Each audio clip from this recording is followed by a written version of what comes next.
The biggest movie weekend of the year, a looming UPS strike, and the U.S. women's soccer team is kicking off the World Cup with high expectations. There's only one thing in mind. Our goal is to win the World Cup. That's some of what we'll get to on The 7 from the Washington Post. I'm Jeff Pierre. It's Friday, July 21st. Let's get you caught up with today's 7 stories. First up, Ukraine has started firing a controversial weapon at Russian forces. The weapons we're talking about are cluster munitions. They're made in the U.S. and were sent to Ukraine this month. These bombs are banned in most countries. They explode over a target and release up to hundreds of smaller explosives. Those can be left behind for years after a conflict ends and potentially harm civilians. Ukraine used these bombs for the first time this week as Russia stepped up its attacks on Ukrainian ports.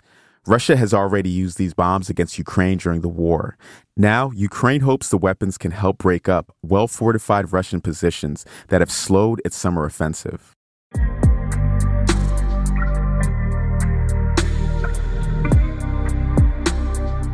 You can probably feel our second story. We're living through Earth's hottest month on record. Climate scientists say that July has had 17 days that were hotter than any others in 4 decades of observations, and we're only 3 weeks into what may ultimately be the hottest month in 100,000 years. In the U.S., there's no end in sight. Southern states are dealing with the most extreme heat wave they've ever faced. And over the next week, a high-pressure heat dome will inch northward and stretch from coast to coast. Record heat has also been hitting Europe, the Middle East, and China. Number 3, a nationwide UPS strike is looking increasingly likely. UPS and the union representing its 340,000 workers have yet to reach a deal ahead of an August 1st strike deadline. The two sides haven't agreed yet about pay and benefits for part-time workers, but UPS has agreed to install air conditioning in its vans. If the strike goes ahead, it would be the largest work stoppage in over 50 years and would rattle the U.S. economy. UPS delivers a quarter of all packages in the country. The two sides announced Wednesday that they'll resume negotiations next week.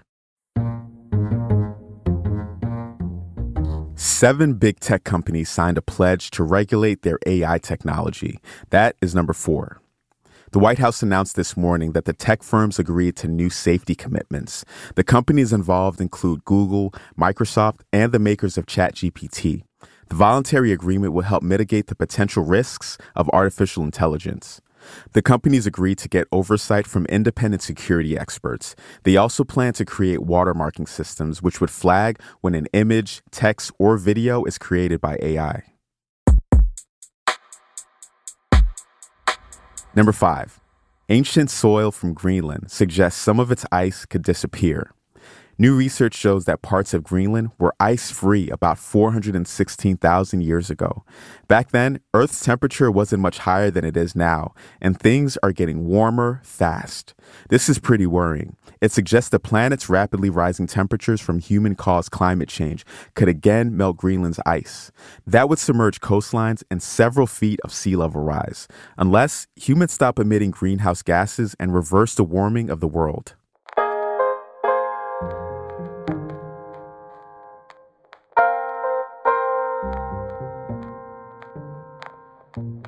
Number 6, the U.S. plays its first game at the Women's World Cup tonight. The tournament got underway in Australia and New Zealand yesterday. There's some big changes to this year's World Cup, one being that there are more teams playing.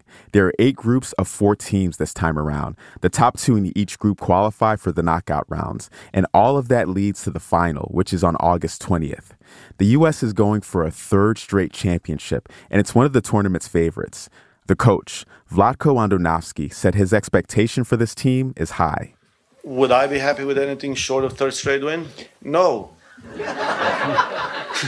Absolutely not. I mean, there's only one thing in mind. We're going to this tournament we're going to, our goal is to win the World Cup. There's no question about it. And I don't think that anyone on our team thinks anything different.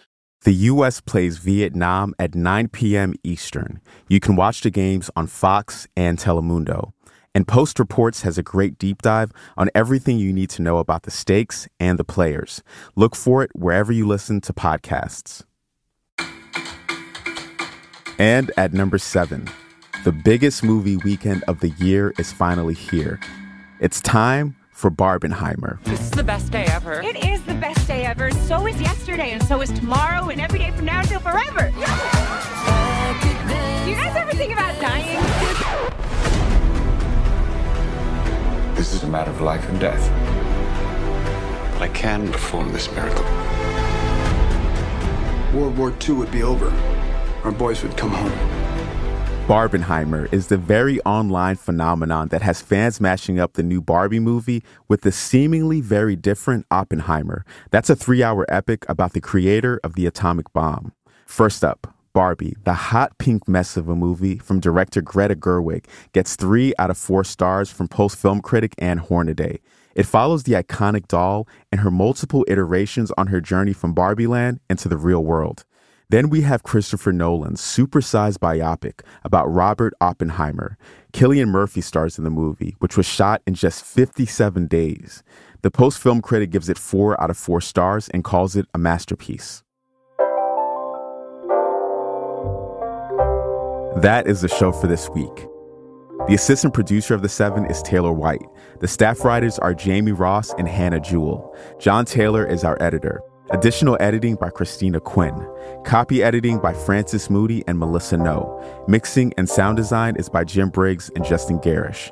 Our theme music is by Edith Mudge. I'm Jeff Pierre. Thanks for listening. Have a great weekend, and I will meet you back here on Monday.